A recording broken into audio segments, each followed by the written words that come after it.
할렐루야. 예수 그리스도 이름으로 하나님 말씀 증거하겠습니다. 저희 같이 나누신 말씀은 매월 첫 주 우리 설교회 아니고 우리 학습의 날 세 번째 시간이 되겠습니다. 그래서 교회에 대한 우리의 믿음, 교회에 대해서 살펴보도록 하겠습니다. 우리 10대 신조 제 3항의 내용이 다음과 같이 한 목소리로 읽어보시겠습니다. 시작. 교회를 예수 그리스도께서 유전기 성령으로 세우신 교회로서 사도교회의 가운데 참 교회임을 믿는다. 성경의 내용을 근거로 할 때 교회란 무엇이냐? 이렇게 질문을 할 것 같으면 이렇게 이야기하고 있죠. 부르심을 받아 나온 자들의 건물이다, 회당이다, 모임이다. 이는 건물이나 회당을 의미하는 것이 아니라 사람들의 모임 그 자체, 공동체를 가리킨다라는 것입니다. 그래서 교회는 사람을 구원하는 진리의 기둥과 터다, 또 이렇게 성경을 표현하고 있지요. 이게 뭘까요? 한국에서 최초로 세워진 회당인데 기역자로 쓰인다고 합니다. 그래서 강대상 위치가 어디 있냐면 기역자 꺾어지는 그 구석에 있어요. 가만히 살펴보니까 저기 안쪽에 보이죠? 강대상 위에 이렇게 서 계신 분이 보입니다. 그 다음에 왼쪽과 오른쪽을 가만히 보면 성별로 이렇게 나뉘어져 있어요. 이쪽은 남자, 저쪽은 여자. 그래서 남녀 칠세 부동석 이렇게 그런 가치가 지배하고 있던 그 과거 시대에는 회당이 이러했다라는 것을 보여주고 있습니다. 대만 참예수 교회를 방문하면 거의 필수 코스로 들리는 그런 회당인데 아주 아름답습니다. 그 회당이 바로 담수교회 회당인데요. 결혼식 웨딩 촬영하는 분들이 밖에 와가지고 우리 교인이 아닌데 이 아름다운 배경을 뒤로 해서 사진을 찍고 가고 하기도 합니다. 물론 이렇게 아름다운 회당이 우리 성도님들의 믿음의 열매이기도 합니다. 그러나 그것이 그 믿음의 모든 것이 되는 것은 아니죠. 바티칸에 가면은 굉장히 의리의리한 성 베드로 성당이 있습니다. 저도 가봤는데요. 문 안에 들어서는 천정을 이렇게 바라보는 순간 입이 벌어져서 다물어지지를 못해요. 그 꼭대기까지 올라가는데 반나절이 걸린답니다. 내려갔다가 올라오면은 올라갔다가 내려오면 하루해가 되는 거예요. 근데 이 성 베드로 성당이 어디 위에다 지어진 거냐면 베드로가 십자가에서 거꾸로 매달려서 죽었다고 순교했다고 이렇게 전해지죠. 그 베드로 사도의 무덤에 지어진 성당입니다. 그런가 하면 이렇게 그 건물 자체에 관심이 없고 학교 강당을 임대해가지고 회당으로 쓰는 그런 교회도 있습니다. 물론 우리 교회는 아니에요. 개신교회 가운데 그런 교회가 있습니다. 몇몇 교회가 있는데 그렇게 지내다가 자기 고유의 회당을 또 의리하게 짓는 경우도 있고 또 고집스럽게 또 처음 그 건물을 짓지 않겠다라고 하는 그런 노선을 계속 지켜가는 그런 교회도 있고 그런 것 같습니다. 아무튼 우리 예수님께서는 배를 강대상 삼아서 온 들을 가르침의 장소로 삼으신 것을 보면 그렇게 이 건물이라는 걸 그렇게 중요하게 여길 것이 못 된다라는 걸 알 수도 있죠. 사실 초대 교회에는 회당이 그렇게 뚜렷하게 마련이 돼 있던 적이 없어요. 초대 교회에서는 거의 가정교회죠. 가정을 돌아다니면서 복음을 전하고 사도들이 그랬던 것을 알 수가 있습니다. 성경을 한번 읽어보실까요? 시작.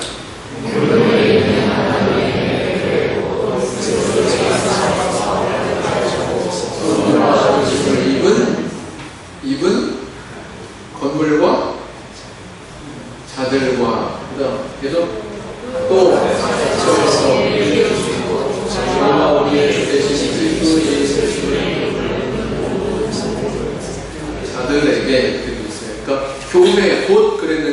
자들 이렇게 연결되고 있습니다. 그런 걸로 봐서 분명히 성경에서도 명시하기를 교회는 건물이 아니다. 뭐다? 사람이다. 사람들의 모임이다. 라는 것을 표방하고 있는 것을 알 수가 있습니다. 디모데전서 3장 15절 한번 보실까요? 네, 시작.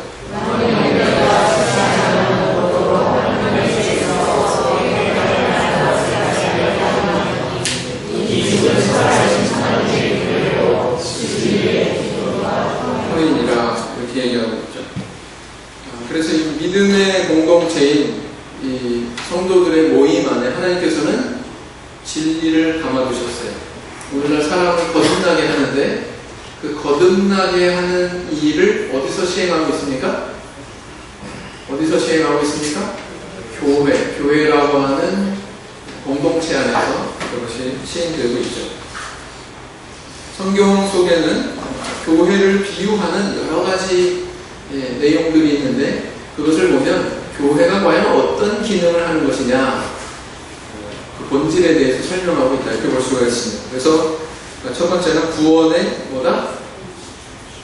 방주다. 또 어린 양의 신부다. 또 성막이 발전된 게 뭐예요? 성전이다. 이렇게 얘기하고 있습니다. 또 참포도나무의 가지다. 가지 붙어 있어야 열매를 맺을 수 있죠. 그리스도의 몸이다. 이렇게 여러 가지로 비유를 하고 있습니다. 창세기에 보면 방주를 통해서 그 안에 여러 짐승들이나 뭐 이렇게 사람들이 구원을 얻은 것처럼 오늘날도 마찬가지다라는 거예요. 교회의 기능이 뭐냐? 이렇게 생명을 구원하는 일을 하는 곳이 바로 교회다. 알 수가 있죠. 오른쪽 사진 기억나십니까? 우리 지난번에 서호 호수 돌면서 전도 활동했죠? 그 다음 또 어린 양의 신부 이렇게 표현이 되지요. 교회는 어린 양이신 그리스도의 신부이다. 계시록의 제일 마지막 장을 보면 하늘에서 내려온 새 예루살렘이 있는데 그것이 신부가 신랑을 위해서 단장하는 것 같다 이렇게 표현하고 있습니다. 그래서 궁극적으로 우리가 완성되어야 되는 그런 자리가 있어요. 교회는 완성을 향해서 나아갑니다. 그리스도를 만나기에 합당한 정결한 처녀로 예비하는 가운데 있는 존재다 이렇게 볼 수가 있죠. 그 다음 교회는 하나님과 교제하는 장소다. 구약시대 때에는 하나님과 당신의 백성들이 교제하는 장소가 지정이 되어 있었어요. 그것은 바로 성전이었습니다. 성전. 예루살렘에 있는 성전. 그러나 신약시대에 와서는 이런 공간적인 개념의 성전이 완전히 개혁이 됩니다. 이제 여기서도 말고 저기서도 말고 예배 장소를 따로 지정하지 않습니다. 하나님의 성령과 하나님의 영광 또 진리로 하나님과 교제하는 그런 시대가 도래한 거죠. 그래서 이런 과거의 하나님과 교제, 백성들과 하나님하고의 관계를 연결하는 매개체 역할을 하는 것이 또한 오늘날의 이런 교회다, 영적인 성전이다 이렇게 볼 수가 있습니다. 그 다음 교회는 포도 열매를 맺는 가지이다. 우리 개개인의 영혼이 구원받는 거 맞습니다. 그런데 어디를 통해서요? 교회를 통해서. 어떤 분은 그렇게 얘기해요. 꼭 교회 다닐 필요 있어요? 나 혼자 그냥 집에서 성경 읽고 기도하고 하나님 잘 믿으면 되지 않습니까? 천만의 말씀입니다. 하나님 뜻에서 벗어나는 얘기죠. 하나님께서는 필히 같은 신앙을 가진 택함받은 백성들이 모여서 공동체를 이루도록 했고 그 공동체를 통해서 그 영혼이 구원받도록 그렇게 길을 열어놓으셨다. 그래서 교회를 통한 개인의 구원이다. 이것을 우리는 기억해야 됩니다. 그 다음 그리스도는 머리로 비유되고 있고 그 다음에 교회는 그분의 몸이다 이렇게 이야기하고 있죠. 몸은 머리의 지시를 받습니다. 손이나 발은 자기 멋대로 움직이는 게 아니라 대내에서 뭔가 명령이 내려지는 것을 그대로 수행할 뿐이에요. 근데 이것이 기능이 머리에서는 생각하는데 몸이 따라주지 않는다거나 그러면 뭐라 그래요? 장애인. 그죠? 아니면 몸하고 머리하고 따로 분리되어 있거나 머리가 의도하는 대로 몸을 따라가야 되고요. 거기에 순종해야 됩니다. 그런 머리와 몸의 관계인 것처럼 우리 교회도 마찬가지다. 교회 자기 뜻대로 사람의 뜻대로 마음대로 이끌어지는 게 아니라 누구의 뜻대로? 바로 예수 그리스도, 머리 되시는 바로 예수 그리스도의 뜻대로 이루어져야 되는 곳이, 모든 성업이 이루어져야 되는 곳이 바로 교회다라는 것입니다. 그래서 이 교회는 누가 세웠는가? 바울은 교회를 하나님이 자기 뭐로? 자기 피로 사신, 이렇게 표현하고 있습니다. 그래서 나나 아니면 우리 개인의 모임인 우리 공동체의 가치는 예수 그리스도의 피와 동등하거나 아니면 그 이상의 가치가 있는 그런 존재라는 뜻이죠. 거래가 언제 이루어져요? 저 사람이 가지고 있는 것이 내가 가지고 있는 것보다 더 가치 있게 느껴질 때, 그때 거래가 이루어지는 거 아닙니까? 네. 근데 우리를 핏값으로 사셨어요. 우리는 그만큼 가치 있는 존재다. 다른 사람은 어떻게 볼지 몰라도 하나님이 우리를 보실 때 우리는 그만큼 가치 있는 존재다. 그렇게 받아들여야 되겠죠? 그렇게 받아들인다면 실망하고 자기 자학하고, 그죠? 자조하고, 그리고 다 불신앙에 뿌리를 두고 있는 태도다. 이렇게 볼 수가 있습니다. 예수님은 제자들에게 내 교회를 세우리니 이렇게 말씀하셨어요. 내 교회를 세우리니, 이 반석에 내 교회를 세우리니. 베드로를 겨냥해서 이렇게 이야기했죠. 베드로와 제자들을 겨냥해서. 자, 따라서 교회는 사람이 아니라 하나님이 세우신 공동체이다. 읽어볼까요? 시작.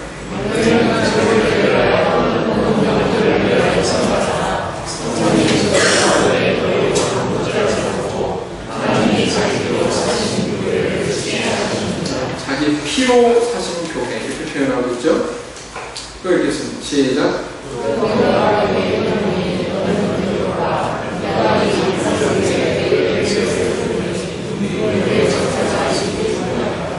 사실 이 구절이요, 개신교회와 천주교회의 그 해석이 갈리는 부분이기도 합니다.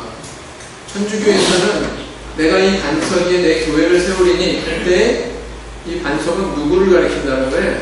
오로지 베드로 한 사람. 그래서 거기에 뿌리를 두고서 교황제 두는 거죠? 그런데 우리 개신교회에서는 그렇지 않습니다.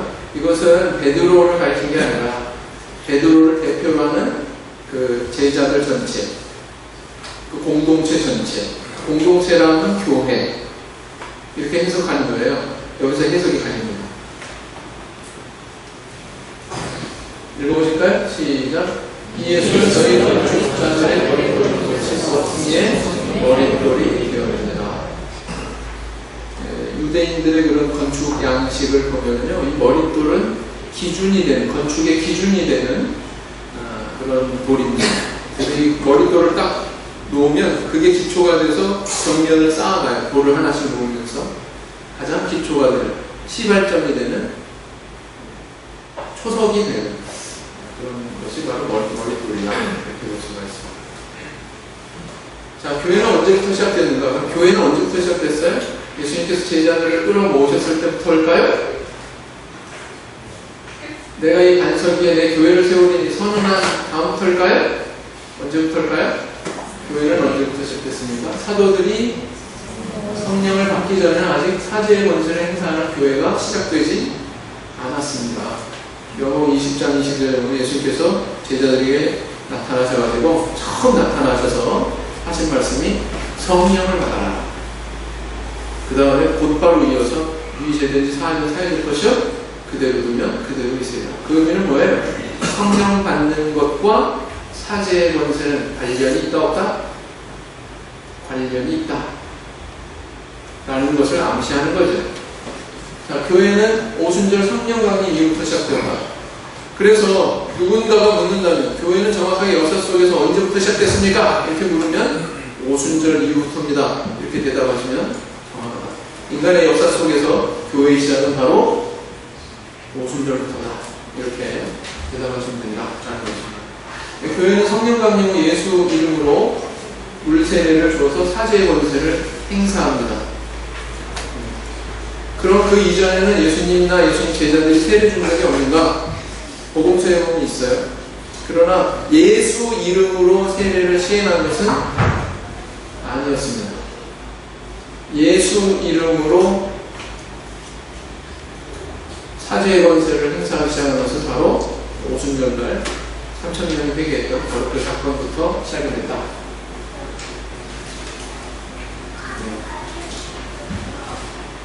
물 참 맑죠? 네? 7월 5일날 교회가 사죄의 권세를 어떻게 행사하는지 관찰할 수 있는 또 기회가 있을 겁니다. 20장 읽어보시겠습니다. 시작.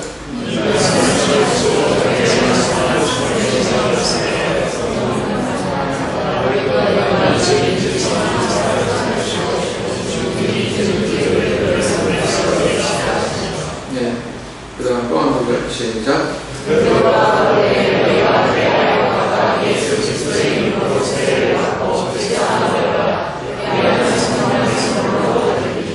이 말씀은 너무나도 우리 성도님들 익숙하시죠? 익숙하지만 제대로 잘 이해하셔야 돼요. 일반 개신교 같으면 베드로가 이렇게 얘기하면 안 되죠. 그들의 교리에 의하면 너희들이 예수 그리스도를 주로 영접하고 그를 믿으라. 그러면 너희가 구원을 얻으리니. 그럼 끝. 근데 베드로가 그렇게 얘기하지 않았어요? 예수님께서 요한복음 3장 5절에 말씀하신 것처럼 물과 성령으로 거듭나야 된다 하신 그 말씀처럼 두 가지 요소를 얘기하고 있죠. 첫 번째 물세례, 두 번째 성령세례. 베드로는 우리 교회에서 부르짖는 진리와 일치한 증거를 했습니다. 그랬던 이 교회가 이제 타락을 하게 되었죠. AD 2세기 넘어가고 3세기쯤 되면 이제 기독교는 핍박을 면하면서 로마 제국의 권력층과 손을 맞잡습니다. 거기에 아주 중심 인물이 누구냐면 콘스탄티누스 황제죠. 기독교 공인, 313년에 기독교 공인한 황제가 바로 이 황제입니다. 그 공인이라 함은 뭘 의미하느냐? 이제 더 이상의 핍박이 없다는 거예요. 기독교에 더 이상의 핍박이 없다는 것을 의미하는 거예요. 그걸 공식적으로 선포한 것입니다. 머지않아서 또 불교로까지 되죠. 그래서 기독교가 갑자기 양적으로 굉장히 비대해지고 그 사회 속에서 환영받는 그런 황제가 이걸 뭐 받아들이고 믿는데 누가 안 믿겠어요. 이교도들도 다 자기 출세를 위해서 자기 안전 보장을 위해서 다 개종하겠죠. 그런 시기가 찾아옵니다. 이것은 제 얘기가 아니라 기독교 회사에서 공식적으로 이야기하고 있는 내용이에요. 교과서 내용입니다. 이것은 정치 세력과 교회와의 타협이었다. 타협이라는 단어로 대변이 되는 현상이었습니다. 타협. 어떤 타협? 로마 정부는 뭐냐? 기독교 사상의 아주 중심이 되는 게 뭡니까? 유일신 사상이죠? 유일신 사상에 뿌리를 두고 모든 게 나옵니다. 하나님도 한 분이고, 주도 하나고, 교회도 하나고, 성령도 하나고. 그래? 그렇지.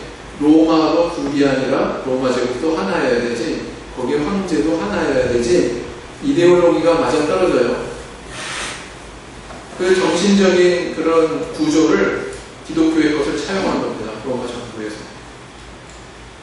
그러면서 기독교는 어떤 혜택을 누립니까? 로마 정부로부터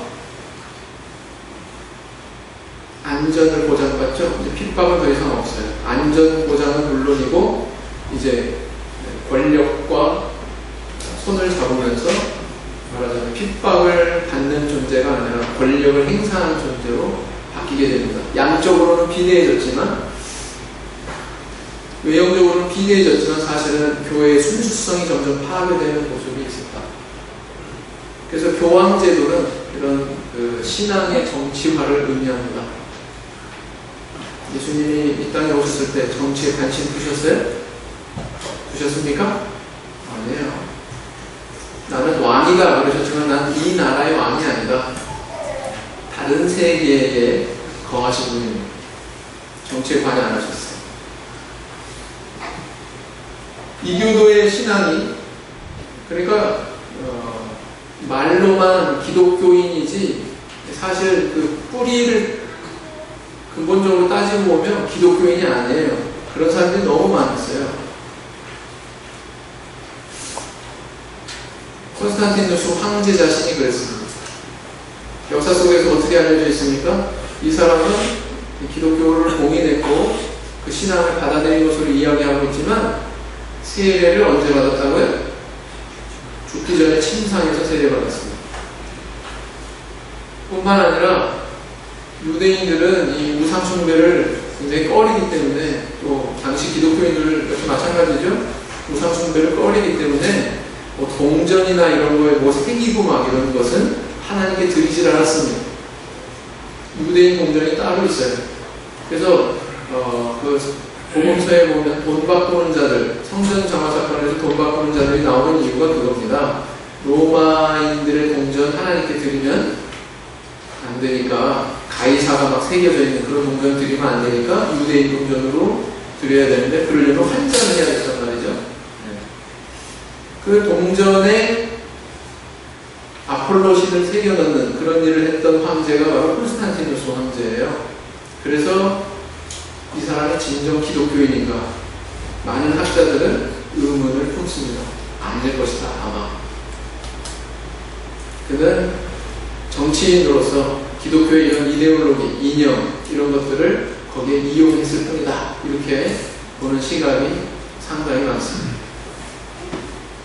그래서 이교 신앙이 기독교 신앙 안에 침투해 들어오게 되는데 뭐예요? 혼합되는 거죠. 기독교 신앙적인 요소도 있지만 이교적인 요소도 들어옵니다. 하나님 그거 기뻐하실까요? 안 하실까요? 이스라엘 신들이 열왕기 시대 때 바알신을 숭배하면서 바알신을 마치 여호와 하나님으로 간주하는 것처럼, 그죠? 잘못된 신앙이죠. 혼합주의. 이거 잘못된 신앙이에요. 그래서 마리아 숭배, 성인 숭배, 이런 우상 숭배적인 요소가 신앙 안에 많이 찾아 들어오게 됩니다. 심각한 건 뭐냐? 교회의 기능은 뭐냐? 사람의 영혼을 구원하는 데 있습니다. 성령을 받으라, 위죄든지 살면 사여질 것이요, 위죄든지 그대로 두면 그대로 있으리라. 근데 사람의 영혼을 구원하는 데 있어서 물론 이렇게 거듭나게 하는 것도 중요하고 말씀으로 양육하는 것도 중요하고, 그런데 거듭나게 하는 교훈이 변질됐죠? 순수한 하나님의 말씀 왜곡시켜가지고 또 변질시켰죠? 교회가 자꾸 이런 타락의 길을 가게 된다. 결국은 성인조차도 황제가 회의를 주관해가지고 태양신 숭배하는 사람들, 이교도들의 손을 들어준 거잖아요. 토요일이 아니라 유대인들이 여태까지 지켜왔던 창조 때부터 존재하는 그 안식일을 폐하고 일요일을 공식적인 공휴일로 선택한 거죠. 하나님이 제정하신 그 법을 인간인 황제가 변개했습니다. 이게 어떻게 정당할 수 있는가? 그래서 에스겔서에 보면 참 재미있는 그런 예언의 말씀이 있어요. 읽어보시겠습니다. 시작. 나도 나를 데리고 여호와의 전당들에 들어가시고 보니 여호와의 전부가 평강과 저녁 사이에서 약 25인이 여호와의 전을 움직이고 가치를 공로명하여 동방의 해안에 경배하더라. 네. 이건 기절초풍할 사건이죠. 장로들이 하나님의 성전이 뻔히 있는데 하나님의 성전을 향해서 경배하는 게 아니라 오히려 등지고 동방 태양을 향해서 경배했다. 동방 태양을 향해서 경배했다. 이런 일이 역사 속에서 있어 본 적이 없어요. 자, 일요일 숭배하는 것, 썬데이. 요일의 기원에 대해서 아십니까? 알고 계시죠? Sunday, Monday 이런 명칭이 어디에서 유래했어요? Sun, 태양의 날이죠. Monday, 무슨 날에? 달의 날이죠. 하늘에서 가장 강하게 빛나는 별들을 하나씩 나열해가지고 다 요일 이름을 붙였습니다. 왜 그 별들이 다 신으로 생각했습니까? 동방 태양을 향해서 경배했더라. 역사 속에서 그런 적은 없거든요. 예언의 말씀이거든요.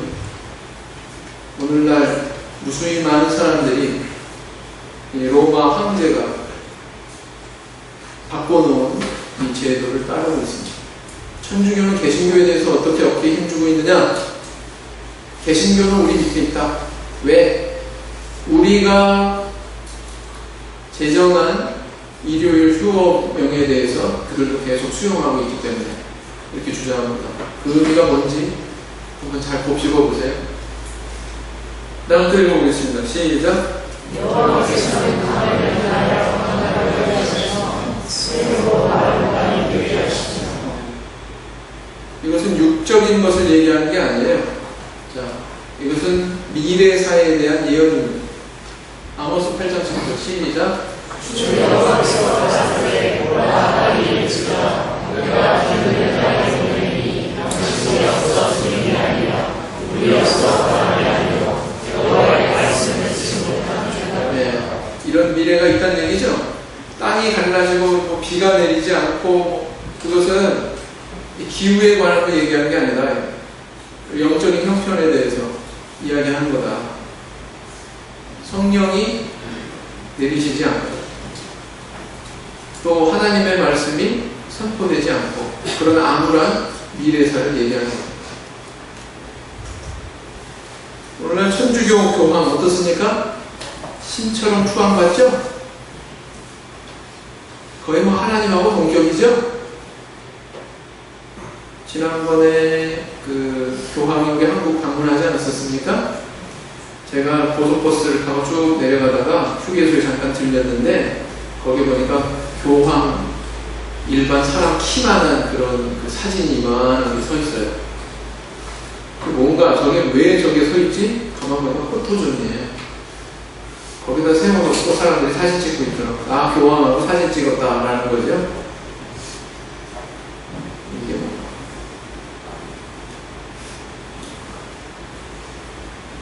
성인 숭배. 마리아? 거기 뭐 성인의 위치. 뭐죠? 이건 뭐예요? 산타클로스. 이런 것들이 기독교에 왜 들어와야 되냐?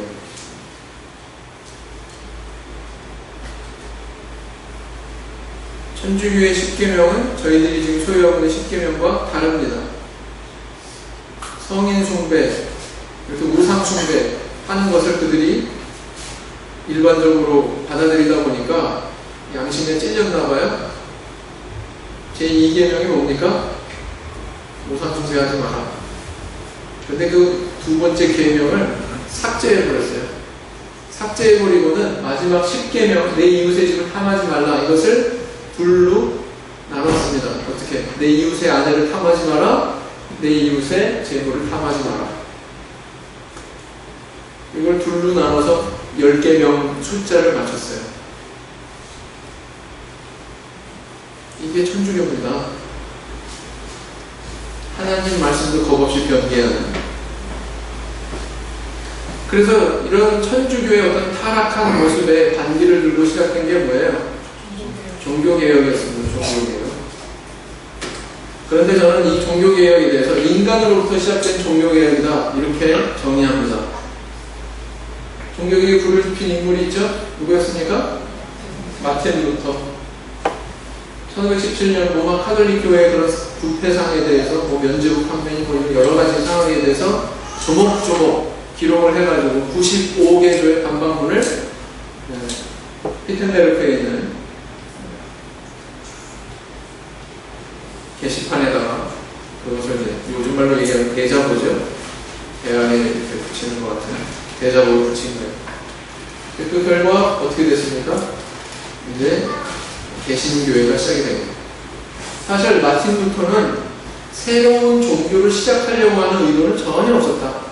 맨 처음에 시작할 때는 그냥 부패한 천주교를 좀 개선해야 되겠다 이런 정도로 생각했단 말이죠. 그런데 사회적인 분위기가 그렇지 않았다는 겁니다. 경제적인 면에서 또 사람들의 어떤 지적인 능력이 발달해가는 어떤 그런 단계 면에서 사실 무르익었었다는 거죠. 그 무르익은 것에 도화선이 제공이 된 게 바로 마틴 루터였다라는 거예요. 그래서 본래 마틴 루터는 새로운 종교를 시작하려고 하지 않고 천주교를 개혁하려고 하는 그런 쪽이었죠. 그래서 사람들이 그만큼 뭔가 깨이고 개몽 사상이니 르네상스니 그 무렵에 꿈틀꿈틀하면서 사람들의 그런 생각들이 점점 지각을 얻고 그렇게 발달하지 않습니까? 그러다 보니까 자연적으로 일어난 인간으로부터 밑으로부터 시작된 그런 개혁이었다라는 것입니다. 그런데 이 종교개혁의 성격을 보면 과연 이게 종교개혁이냐 아니면 종교분열이냐 의문을 품게 된다라는 것입니다. 이게 좋은 뜻에서 분명히 시작됐지만 그 결과 수많은 교파, 교회가 분열하는 빌미가 됐습니다. 오늘날 엄청나게 많은 교회와 교파가 난립한 이유는 바로 여기서부터 시작된 거예요. 야, 너도 독립해? 나라고 못할 게 뭐 있어? 나도 할 거야. 이러고서 나가가지고 해가지고는 이렇게 분열한 거예요. 종교개혁의 주역이라고 하는 마틴 루터하고 쯔빙글리조차도 서로 견해가 갈립니다. 어떤 면에서? 성찬에 대해서. 성찬에 대한 이해가 틀려요. 그래서 둘이서 다른 신앙의 노선을 가게 된다고요. 그건 뭘 의미하느냐. 그래서 종교개혁은 곧 뭘 어떻게 표현할 수 있다? 종교 분열이라고 하는 현상을 분명하게 나타냅니다. 그래서 이런 루터로부터 시작된 종교개혁은 결코 하나님께서 기뻐하신 것이 아니라 그건 사실은 인간으로부터의 시작된 불완전한 그런 개혁이었다라는 것입니다. 만약에 이 개혁이 하나님께서 만족하실 만한 것이었다면 늦은비 성령을 다시 이렇게 내리실 필요가 있었을까요? 하나님께서 만족하시지 않았기 때문에 하나님께서 시작하신 개혁이 아니기 때문에 하나님께서는 늦은비 성령을 이 땅에 내리셨다. 같은 세대 두 사람이고 조금 한 세대 뒤의 사람이죠. 두 사람이 서로 견해가 갈립니다. 성경에 대한 것도 상당히 좀 그 두 사람이 이견이 있어요. 마틴 루터, 성경에서 금하지 않은 것은 해도 좋다. 쯔빙글리, 성경에서 허락하지 않은 것은 무엇이든지 해도 안 된다. 해서는 안 된다. 틀리죠?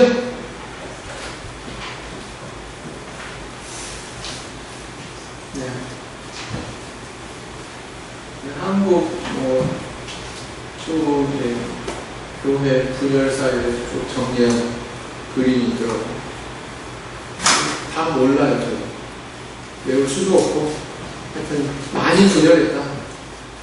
그것이 어떤 그 신학적인 노선이건, 정치적인 어떤 이슈건, 개인의 어떤 사적인 욕심이건, 관계가 어떻게 됐든 엄청나게 많이 분열했다. 근데 우리가 하나 재미있는 사실을 주목해 볼 게 있습니다. 교단, 교파의 이름을 붙일 때 교리적인 요소가 반영이 되는 경우가 있습니다. 무슨 얘기냐? 다른 거는 다 양보해도 우리는 세례만큼은 사도시대 때 한 것과 같이 침례를 반드시 줘야 된다 라고 부르짖으면서 세운 게 뭐예요? 침례교육. 다른 거는 다 양보해도 우리는 성일만큼은 창세시대 때부터 계속 유지되었던, 그죠? 로마 천주교에서 잘못 처리한 그것을 벗어나서 안식일은 반드시 지켜야 된다. 그러면서 주장하는, 목소리를 높이는 교단이 뭐예요? 안식교예요. 제7의 안식의 예수교회입니다. 그 다음, 다른 거는 다 양보해도 우리는 사도시대와 같은 오순절날 그 체험한 것 같은 그런 성령을 반드시 받아야 된다. 그래서 자신들의 그런 주장을 담아가지고 목소리를 높이는 교파가 어디예요? 어느 교단이라고요? 사도시대와 같은 성령의 체험에 대해서 강조하는 교단. 왜? 오순절 교단. 그죠? 가만히 보면 우리가 중요하다고, 우리의 구원과 연관이 되는 중요한 교리라고 다 하나씩 이렇게 정리한 내용들이 교회 분열의 진리가 돼서 교파의 이름이 형성된다. 그런 모습을 발견할 수 있죠? 우리는 여기에 대해서 어떻게 받아들여야 되나 한번 곱씹어 보시기 바랍니다. 만약에 그 하나하나의 요소가 중요하지 않다면 그들이 그렇게 분열하는 게 중요하지도 않은데 그렇게 분열을 했겠습니까? 중요하게 여기니까 그렇게 분열했겠죠. 맞습니까? 그렇다면 니네는 구원 있고 우리도 구원 있고 다 구원받아, 뭔가 지금 이 시대의 사고의 흐름에 맞는 그런 목소리, 에큐메니칼적인 그런 목소리는 사실은 자기 모순이에요. 그 사람들 자기 모순의 목소리입니다. 맞습니까? 네.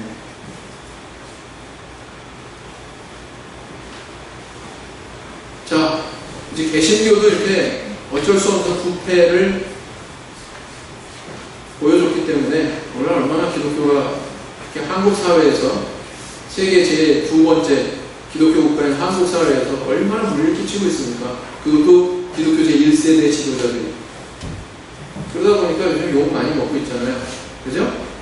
괜히 우리 그 주차 아무데나 한다고 뭐라고 한마디씩 하고 그러잖아요.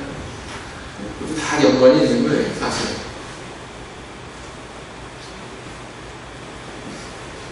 이런 그 어쩔 수 없는 불완전한 그 개혁이었기 때문에 하나님으로부터 새로운 개혁의 움직임이 시작이 됐다. 1917년에 하나님께서 우리 교회를 시작하게 하셨죠. 그래서 성경은 이른 비와 늦은 비가 전과 같을 것이다. 사도시대와 같을 것이다. 이런 의미다. 예언하고 있죠. 그 다음 만일의 여호와의 전의 산. 뭐예요? 참교회의 얘기예요. 참교회를 상징하는 거예요. 여호와의 전의 산. 시온산. 시온산에다가 성곽을 두는 게 예루살렘이죠. 그 예루살렘 성 안에 뭐가 있습니까? 하나님의 성전이 있습니다. 그래서 구약의 예언서에 시온산과 예루살렘, 시온산과 예루살렘은 이거 하나님이 거하시는 처소, 성전이 있는 곳, 이렇게 받아들이시면 된다. 아시겠죠?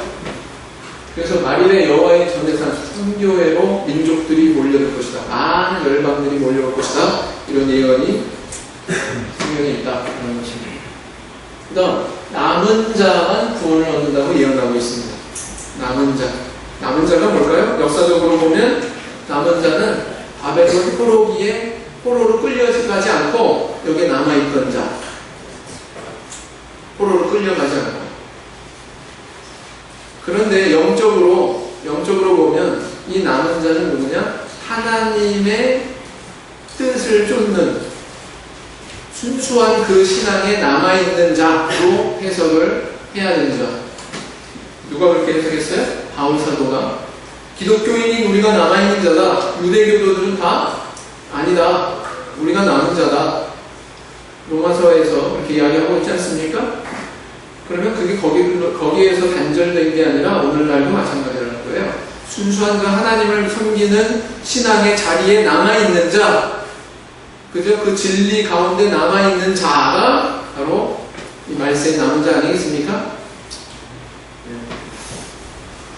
그 다음 또 어떤 예언이냐면 황폐된 곳을 다시 일으킬 것이다. 진리를 잃은 이런 교회, 진리를 잃어버린 이 땅, 그죠? 우리 인간의 사회 이 속에 다시 그것을 일으키실 것이다 라고 하는 예언들이 나와 있다는 거예요. 요엘서 2장 23절 보시면 시작.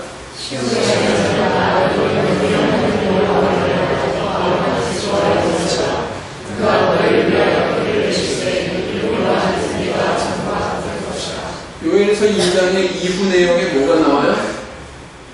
베드로 사도가 사도행전 2장에 인용했던 성령 오순절날 인용했던 이건 성령 받아서 그러는 거야 라고 설명하기 위해서 요엘서 2장 뭐 26절, 28절 좀 인용을 하고 있는데 그 내용이 이어져요. 그래서 이 비를 내린다는 것은 성령을 가리키는 거구나 라는 것을 우리는 알 수가 있습니다. 또 시작. 내가 그에게 복을 내리며 그에서 한 사람은 모든 복을 내려 내가 그를 내리되 복된 장마비를 내리리라. 복된 장마비를 내리리라. 예언하고 있죠. 이사야 2장 2절 시작.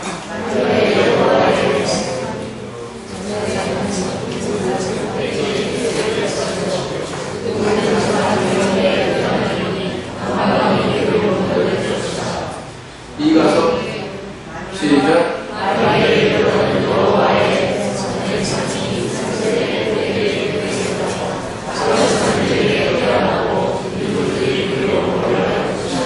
똑같죠?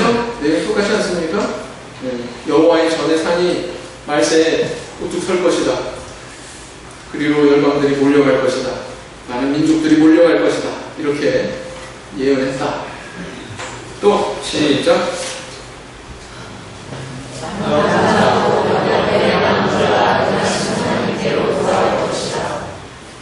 시작.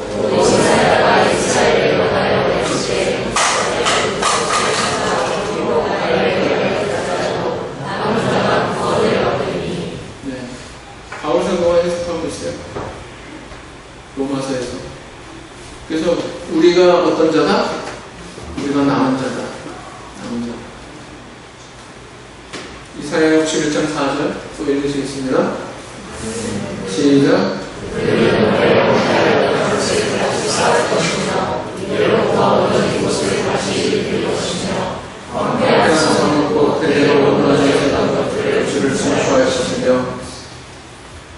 그래서 이렇게 하나님께서 위에서부터 개혁을 시작하셨는데 그 개혁이 구체적으로 어디에서 시작이 됐어요?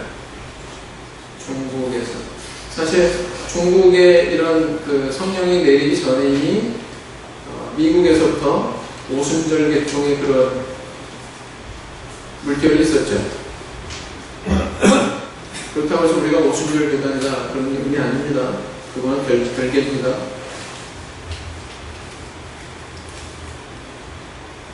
기독교의 변두리인 중국에서 자 보세요. 서구 문명, 서양 문명 보면은 다 기독교의 뿌리를 두고서 발현한 것을 우리 발견하게 되죠. 유럽에서 뽑혔던 기독교 문화가 미국으로 건너가고 그랬는데 중국은 어땠습니까? 별 그런 역사가 없어요. 그랬던 중국에서 하나님께서 세우시는 교회가 나타났다. 여기서 우리는 어떻게 생각하느냐? 어떻게 받아들여야 되느냐? 예수님이 어디 출신이라고 했습니까? 나사렛 출신이라고 했어요. 요한복음 1장에 보면 나다나엘이 나사렛에서 좋은 것이 날 수 있겠느냐? 이런 말을 합니다. 얼마만큼 그 시대의 나사렛이 사람들에게 이렇게 인식이 안 좋은 동네였는지 알 수가 있습니다. 그런데 하나님께서는 그 나사렛이라고 하는 것을 예수님이 성장하는 곳으로 삼으셨어요. 그래서 나사렛 사람이다. 태어나기는 어디서 태어나셨어요? 호구 조사 때문에 베들레헴에 잠깐 오셨을 때 어디서 태어나셨지만 사실 고향이 어디입니까? 나사렛이죠. 그 나사렛에서 예수 그리스도께서 나시게 하셨다. 그렇다면 이상할 게 하나도 없다. 중국에서 난다, 서구에서 난다 라는 것은 우리가 그런 선입견을 가져서는 안 된다 라는 걸 의미하는 거죠. 아니 오히려 성경에는 그 중국에서 나타날 것을 예언하는 그런 요소도 발견이 됩니다. 그럼 성경 구절 한번 읽어볼까요? 혹자는 원방에서, 혹자는 북방과 서방에서, 혹자는 중국에서, 신림 땅에서 우리가 이렇게 기록하고 있습니다. 이 신림은 다른 것은 그냥 뭐 원방에서, 먼 곳에서, 혹자는 북방에서, 북쪽에서, 서방에서, 그러다 갑자기 신림에서 우리가 이렇게 기록하고 있어요. 여기에 대한 연구가 이루어졌는데 이것은 제가 연구한 게 아니고 여기 보시면 약간 회색으로 이렇게 박스 쳐져 있죠? 글씨가 보이십니까? 제가 읽어드릴게요. 신임 그랜드 종합주석 이사야서 49장 12절 주석한 내용을 보면 신임 이곳이 어디를 가리키는지에 대해서는 논란이 되고 있다. 크게 1. 중국을 가리킨다는 견해. 이렇게 주장하는 사람이 케일, 나센 뭐 이렇게 해서 6명이 이렇게 주장하고요. 그 다음 두 번째 애국을 가리킨다는 견해. 매튜 헨리, 로일슨 이렇게 두 명이고, 근데 대체적으로 1의 견해가 타당한 것으로 추정한다. 이렇게 기록하고 있습니다. 제 방에 있어요. 지금도 목자님들마다 다 있어요. 다 있습니다. 오목천 교회 목사한테 가서 그랜드 종합 주석 있으세요? 물어보세요. 있다고 그래요. 다 있습니다. 다 보는 거예요. 그 근거는 첫째, 신임의 발음이 중국의 차이니즈 또는 시니스와 비슷하다. 둘째, 진왕조 이전부터 중국이라는 이름은 널리 알려져 있다. 구체적으로 말하자면 순임금제 통치 때부터 중국의 이름은 널리 알려져 있었다. 이렇게 얘기하고 있다라는 것입니다. 그래서 성경에 근거가 있어요? 없어요? 네? 있어요? 현재 참여수교회 세계 분포도 전 세계에 많이 분포되어 있습니다. 물론 다수는 아닙니다.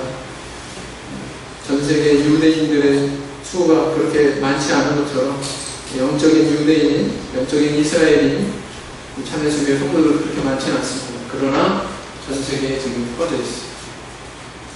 특히 최근에는 어디에 복음의 물결이 많이 흘러 들어가고 있습니까? 아프리카. 굉장히 많죠? 이름이. 나라 이름이 굉장히 많아요. 읽어볼까요? 시에라리온, 라이베리아, 가나, 토고, 베닌, 나이지리아, 우간다, 사모아, 콩고, 케냐, 탄자니아, 사우스아프리카. 미얀마에도 있어요? 없어요? 미얀마에도 있어요. 5개 정도 생긴 지 얼마 안 됐습니다.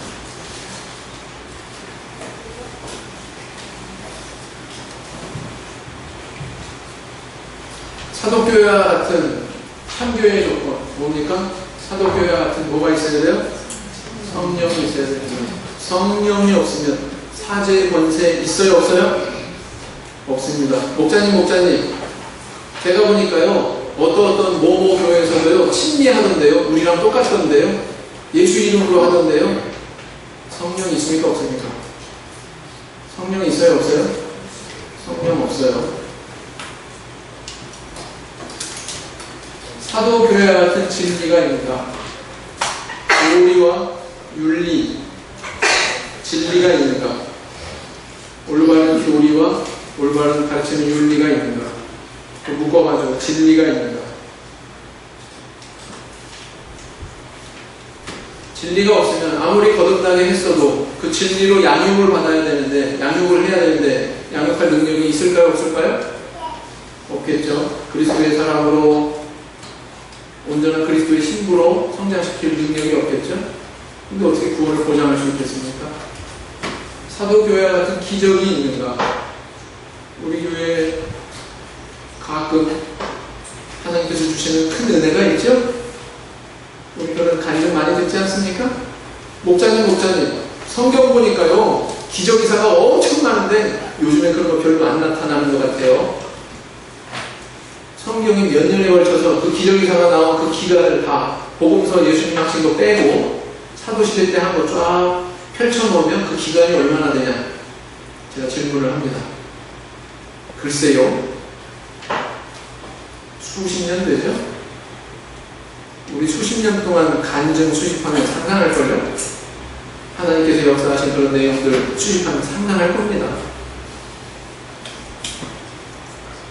기적이사가 이 하나님의 권세 그리고 진리가 참이라고 하는 것을 우리에게 증거해 주시죠. 또 믿지 않는 자들에게도 역시 증거해 주고 있습니다. 이런 것들이 있어야 된다. 교회에 있어야 됩니다. 참 신기한 게 하나 있어요. 뭐냐면은 우리 영어 잘하고 중국어 잘하고 이런 사람들 한정돼 있잖아요. 다 잘하는 거 아니잖아요. 근데 중국에 가가지고 교회 방문하고 뭐 미국 가고 교회 방문하고 동남아 어디 뭐 말레이시아 뭐 여러 그런 나라를 가서 교회 방문하고 그러면 맨 처음에 굉장히 서먹서먹하지만 한번 같이 기도하고 나잖아요. 서먹함이 싹 가셔요. 그러니까 뭐 바디랭귀지 다 동원해가지고 의사소통하려고 합니다. 부끄러움도 없고. 그래서 거기서 아주 그 미묘한 어떤 형제를 느끼죠. 다른 데서는 발견할 수 없는 그런 형제를 느낍니다. 야, 이게 정말 한영받은 그런 형제 자매의 대구나 라는 것을 느끼게 되죠. 성도님들 그런 거 느끼지 않습니까? 오늘 이티숑 안 왔네. 말레이시아 네. 그런 거 많이 느낍니다. 어느 나라를 가건 기도하는 모습이 똑같아요. 신기하지 않습니까? 이 단순한 사실이지만 이거 하나만 봐도 참 신기합니다. 그래서 우리 교회에 대한 믿음을 굳건히 하셔야 돼요. 성도님들이. 이것은 뭐 단기간에 되진 않겠죠. 그러나 진리에 대해서 더 깊이 탐구하시고 또 세상에 이렇게 이루어져가는 그 교회 모습들 진지하게 다 객관적으로 바라보시고 답이 나올 겁니다. 마지막으로 우리 신조 3화 읽겠습니다. 시작.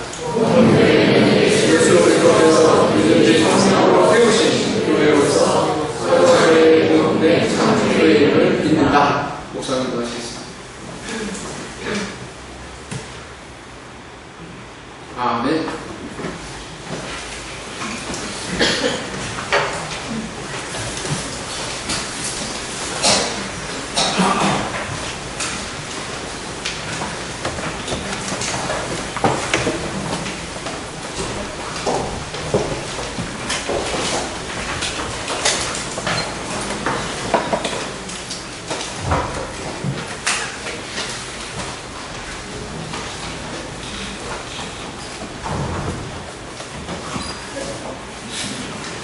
네, 다 같이 일어나셔서 성경과 부모를 식사 수강하시겠습니다.